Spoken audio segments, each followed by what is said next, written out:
నమస్తే అండి. I'm doctor Kiran Karthik. నేను లాలిత్యం హాస్పిటల్లో paediatric intensivist and general paediatrician. మన కమ్యూనిటీలో ఉన్న ఒక బ్యాడ్ సూపర్స్టిషన్ అనొచ్చు, ఏదైనా అనొచ్చు. ఏంటి అంటే, తల్లికి జ్వరం రాగానే చాలామంది పాలివ్వడం ఆపేస్తారు. ఇది ముందు జనరేషన్స్ వాళ్ళు కూడా ఇదే సజెస్ట్ చేస్తారు. ఇప్పుడున్న జనరేషన్ ఫీడింగ్ ఇచ్చే మదర్స్ కూడా నా పాలు ఇస్తే బేబీకి ఏమన్నా అవుతుందేమో అన్న భయం ఉంటుంది. సో ఇది చాలా మిస్బిలీఫ్ అండి. మనకి ఏదైనా ఇన్ఫెక్షన్ వచ్చినప్పుడు బాడీ ఆటోమేటిక్గా దాని నుండి రికవర్ కావడానికి యాంటీబాడీస్ని తయారు చేస్తుంది. ఈ యాంటీబాడీస్ అనేవి తల్లిపాలల్లో కూడా వెళ్తాయి. సో తల్లిపాలు తీసుకున్నప్పుడు యాంటీబాడీస్ డైరెక్ట్గా బేబీకి వెళ్ళడం వల్ల బేబీకి డైరెక్ట్గా ఇన్ఫెక్షన్ నుండి ప్రొటెక్షన్ వచ్చే అవకాశం ఉంటుంది.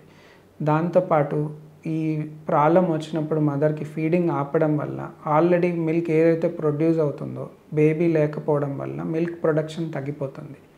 దాంతోపాటు ఈ తల్లిపాలు ఇవ్వకపోవడం వల్ల బాటిల్ పాలకి అలవాటు పడతారు. తర్వాత బాటిల్ పాల నుండి తల్లిపాలకి వెళ్ళడానికి కూడా కొంచెం కన్ఫ్యూజన్ ఉంటుంది బేబీలకి. అలాగనే బేబీస్కి మదర్కి అటాచ్మెంట్ కూడా కొంచెం తగ్గే అవకాశం ఉంటుంది. సో కంపల్సరీ మదర్కి జ్వరం ఉన్నా, ఏదైనా హెల్త్ ఇష్యూస్ ఉన్నా, అన్లెస్ డాక్టర్ సజెస్ట్ చేస్తానో ఏదో సీరియస్ ప్రాబ్లం ఉందంటేనే తప్ప బ్రెస్ట్ ఫీడింగ్ అంటే తల్లిపాలు ఇవ్వడంలో ఎటువంటి నష్టం లేదు, ఇవ్వాలి కూడా.